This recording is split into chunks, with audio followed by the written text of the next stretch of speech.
શ્રીમદ ભગવદ્ ગીતા અધ્યાય 9 રાજવિદ્યા રાજગુહ્ય યોગ શ્લોક 4નું પઠન કરીએ, પછી તેનો અર્થ સમજીએ.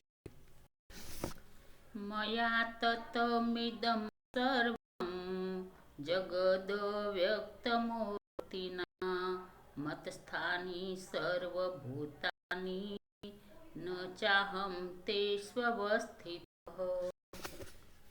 અર્થાત કૃષ્ણ ભગવાન અર્જુનને કહી રહ્યા છે કે હું જ નિરાકાર પરમાત્માથી આ આખું જગત જળથી બરફ પેટે પરિપૂર્ણ છે. એટલે આખું જગત મારાથી પરિપૂર્ણ છે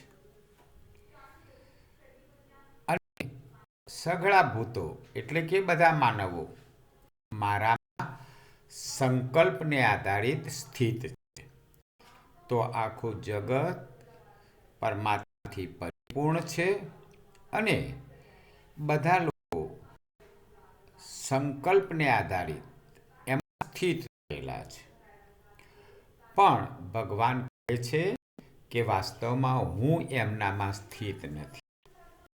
ભગવાન બધા જ માણસોમાં સ્થિત નથી. જય શ્રી કૃષ્ણ.